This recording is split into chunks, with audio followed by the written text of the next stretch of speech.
Doesn't matter how long you've been an MMA fan, you probably know by now that it's pretty common for someone to be called a future champion just as a promising prospect. But it's also pretty common that the majority of those will never end up touching UFC gold. Predictions are plentiful in MMA, but on the very rare occasion certain fighters have been able to follow the exact path laid before them, well, it's like they're the main character of their own video game. Some fighters have manifested things, others just had people behind them with insane belief in their abilities that all turned out to be true. I'm Balian for MMA On Point. Big thank you as always to all of the channel Hall of Famers, thanks guys.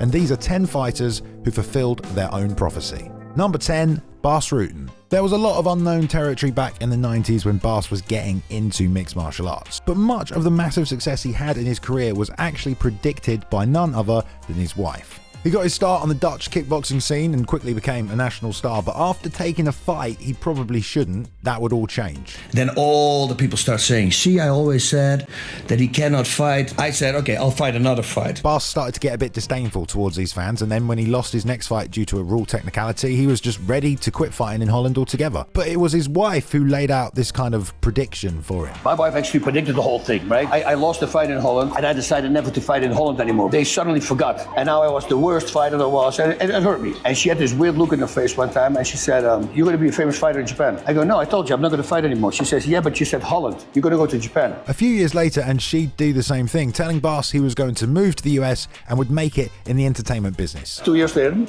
she has that look again. And I go, now what? She goes, we're going to move to America. You're going to have a TV show. He did end up moving to the US with his family, and I suppose the rest is history. But what a supportive woman that is right there. Number 9, Vadim Nemkov. Really, the big first MMA star out of Russia has to be Fedor Emelianenko. He completely dominated the sport of MMA, going unbeaten for 9 years, and his background was Sambo, something I don't think most martial artists had even heard of at the time. Fedor had been a multiple-time combat Sambo world champion, and in 2015, that year's winner would catch his eye, Vadim Nemkov. And not only was he now a champion like Fedor, but he was even from the same town of Stary Oskol. In fact, as a schoolboy, Vadim had met Fedor at a summer training camp for kid athletes while he was prepping for Brett Rogers. After winning the World Championships, Vadim joined his team as his protege, still a young man and now with a legend to guide him. From his rising debut fight, you can see Fedor in Nemkov's corner, who apparently helped him a lot with his tactics during his fights the most. In 2017, Vadim would enter Bellator and start to get immediate attention at just 25 years old, taking out former champions. And of course, this whole time he was training under Fedor. Now, while there isn't a very literal prediction for Nemkov's success in this case, and that might be because, you know, he doesn't speak English and nor does Fedor, his actual career success very much replicated that of Fedor's. It got to the point where Scott Coker, the promoter, was telling people he thought he was the best 205er in the world. Nemkov is a beast, man. He has everything. We have the best 205-pound light heavyweight division in MMA right now. Starting the kind of conversations people used to have about Fedor and comparing him as the Pride champ to the UFC champs. Obviously, Dana White didn't agree with Coker, but he never acknowledged Fedor either, even if he did try to sign him later, which it turns out now Dana White might be open to with Nemkov. We'll see. Sounds good to me. Either way, since being a young boy, just for Nemkov personally, he always wanted to follow in the footsteps of his hero, and that was his plan the whole time. I want to continue his legacy, actually, because we're all from the same city, Stary Oskol, from Russia. And now he has matched the 9-year unbeaten record of his mentor, continuing the dominance of Sambo in mixed martial arts. Number 8, Sean O'Malley. Don't know if you were around for the first season of Dana White Contender Series, but they had an alternative commentary on Fight Pass with Uriah Faber and Snoop Dogg, which only made the debut and start of O'Malley's career even more viral.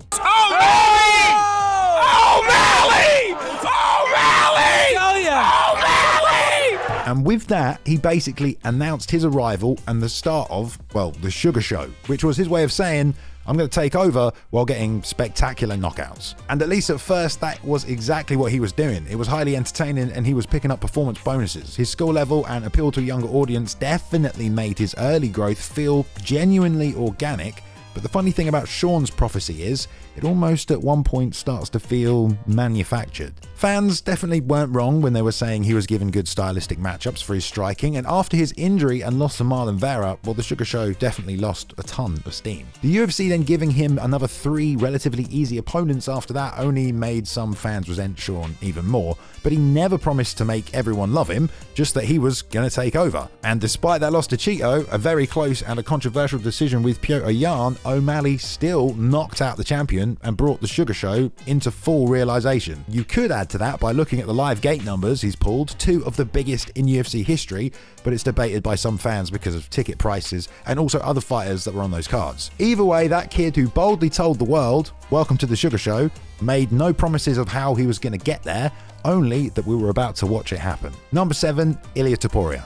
It's not uncommon for people to look up or try to replicate the success of others in any sport, but as some people have pointed out with Ilia Topuria, he went one step further when trying to follow after Conor McGregor's career. I mean, he even got very similar tattoos.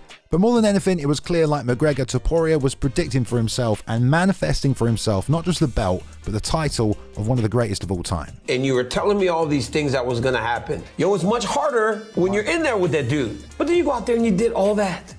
Where does that confidence come from? This insane belief in himself led all the way to the title and to knocking out one of the greatest champions in UFC history, and he was talking to himself the whole time about fulfilling his dream.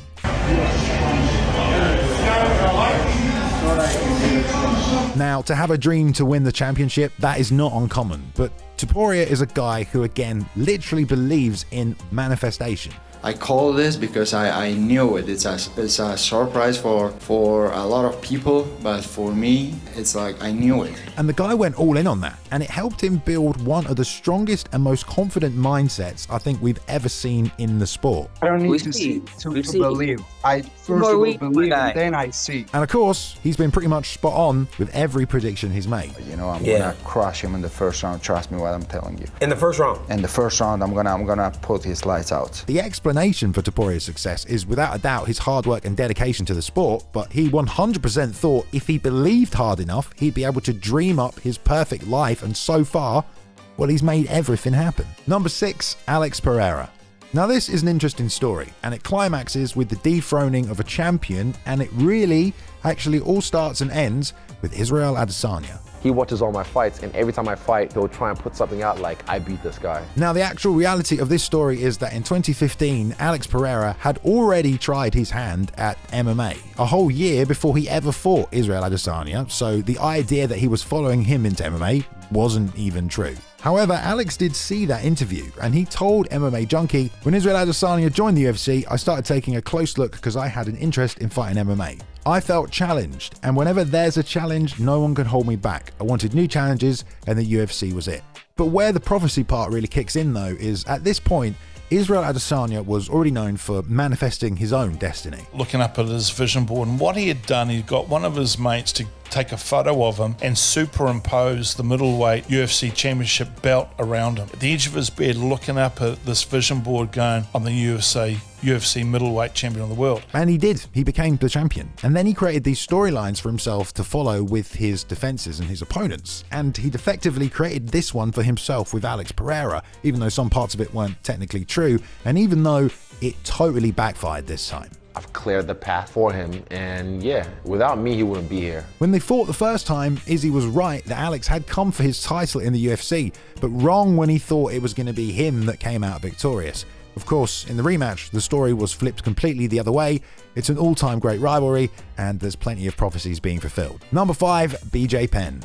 Okay, so it's been said before about the impressiveness of what BJ Penn did in Brazilian Jiu-Jitsu, but it's kind of the origin point of why people called him the prodigy. 10 years, they say on average, it takes to get a BJJ black belt if you're dedicated and actually good enough. In 1997, BJ started training under Rorion Gracie. Only 3 years later, Andre Pederneiras, future coach of Jose Aldo, gave BJ Penn his black belt. And only weeks after that, he was in Rio at the World Jiu-Jitsu Championships, where he won the black belt division. He was 18 when he started training, and he was now the first non-Brazilian black belt to ever win the World Championships. And so the prodigy was born. Of course, the UFC heard about it and they brought him in. The prodigy would go on to absolutely dominate, and we saw flashes of the unique brilliance that would be part of his style. But the true testament to the nickname the prodigy isn't just his BJJ skills, it's that he was able to repeat this ability to absorb martial arts by becoming an incredibly dangerous striker. And he went on to beat some truly great fighters, dethroning Matt Hughes when he was on top and upper weight class. That was thought of as impossible, but not for the prodigy. He beat Takanori Gomi, the future Pride champion, and even at welterweight he went toe-to-toe with GSP in their first fight, his striking again being a key factor in that one, forcing GSP to wrestle. From 2007 to 2009, it felt like he then truly became everything everyone had predicted. Setting the record for defenses as a lightweight champion, he was an unstoppable force of nature at this time. No longer a prodigy, but a master of his art. Number 4, Islam Makhachev. Without a doubt, what Vadim Nemkov achieved will be remembered throughout MMA history, becoming an undefeated champion and never losing. But of course, he credits a lot of it to his father, Abdulmanap Nurmagomedov, who from a very early age began training not just Khabib, but a whole roster of Dagestani kids who he aimed to make world champions. His son Khabib was the first in line, but even before that was happening, he was predicting not just that Islam Makhachev would be next, but that he'd even be better. In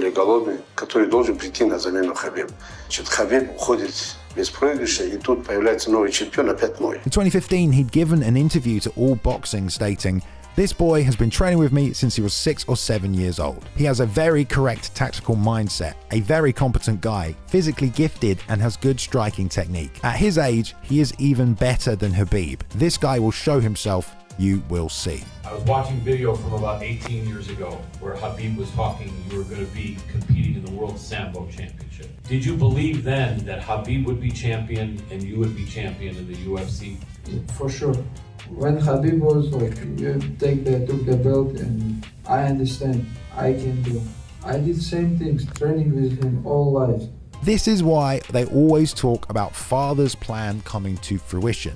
The prophecy Abdulmanap laid out when these guys were just kids, it all came true. These guys grew up as kids together, as little boys, training together, aspiring to be the same. Father had the plan for all of them to rule, Khabib to rule, then Islam to come. And that's why, I call it father's plan, so people don't ever forget how great Abdulmanap was. Islam Makhachev went on to do exactly what Abdulmanap had predicted. He captured the lightweight title and he completely dominated the division. He is certainly a much more well-rounded fighter than Khabib. If ultimately he is actually better, I suppose time will tell, but father's plan still came to fruition. Number 3, Jon Jones. It was almost like watching a video game character, the way Jon Jones just effortlessly blew through everyone at the start of his UFC run. The night he won the title, Dana White was absolutely blown away by his performance, and now looking at the youngest champion ever in the history of the promotion, a record that has still not been broken, and well, White was already ready to make big predictions about his future. He looked like a 10-year professional tonight. It looks like he's a mile ahead of everybody else. Not only is he the #1 light heavyweight in the world, he just shot right up in the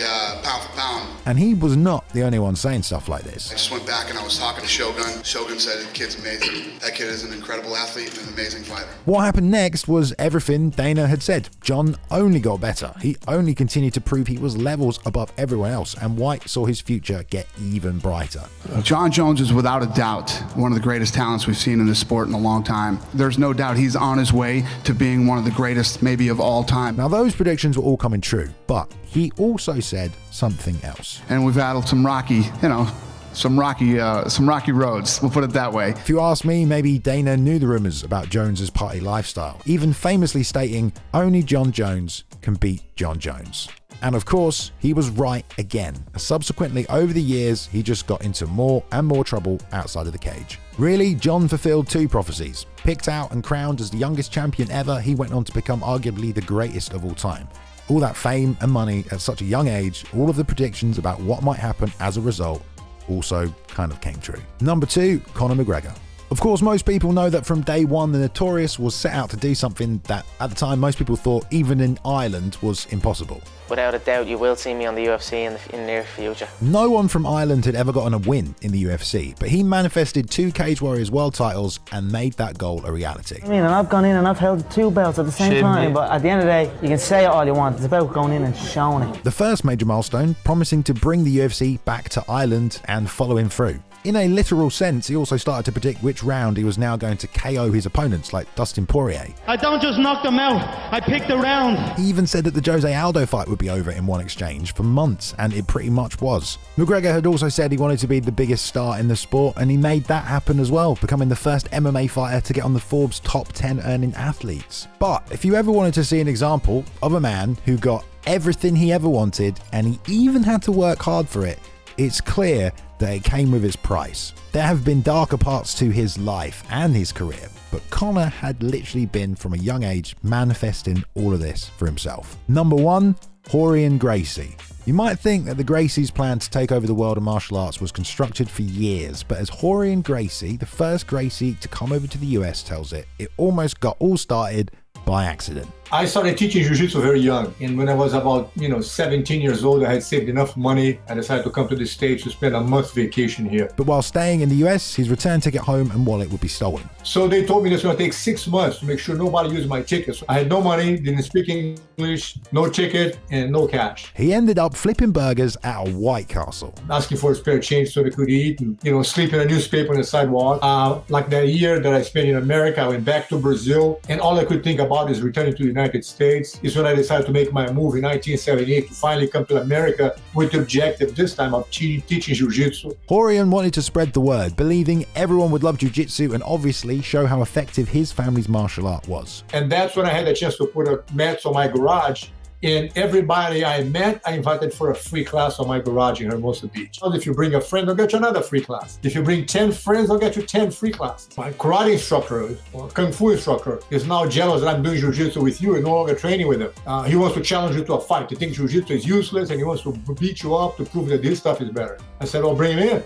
Rorion was proving that, BJJ was more effective against all these other martial arts. Word got around, and Art Davey saw an article about the Gracie challenge fights in Playboy magazine. And he pitched to Rorion the concept of the UFC. And bring all the styles together, no holds barred, and let's see who the best man is. Let's see who the best fighter in the world is. Rorion, as he always wanted, was finally positioned to share jiu-jitsu with the world, but the first choice for UFC 1 was actually his brother Rickson. Apparently though, Rickson had been teaching students privately at his own garage, and after he did it 3 separate times, Rorion did not let him compete. Instead, he selected the much younger and smaller Royce to represent the family, believing that he was going to be the guy to really showcase what the martial art was all about. And of course, Royce went in there and without even throwing a punch, won the tournament, forever changing the way we looked at martial arts. Rorion had completely achieved what he set out to accomplish in 1978, and although it hadn't been the first option, choosing Royce, showing the smaller guy winning, had only made UFC 1 all the more astonishing.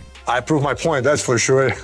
Alright, so I did that video essay on Rory McDonald's, about fulfilling a prophecy or a prophecy that wasn't fulfilled, so I thought why not do a top 10 list of a bunch of guys that did it, and we just did it. If you did enjoy it, it's probably because Luke edited it, so let's say a big thank you to Luke Taylor, cooltome_. Here's his social media. Also, all of the channel members, guys, thank you very much, we appreciate you. If you didn't know, the writers meetings now, they are for every channel member. If you want to come to those, we just chill and hang out, catch up on events, and then, we share ideas for the meetings. If you aren't subscribed and you want to see more from us as well, we do about 3 videos every single week, so make sure you sub if you want to get the good stuff. I've been Bailey, and cheers, mate.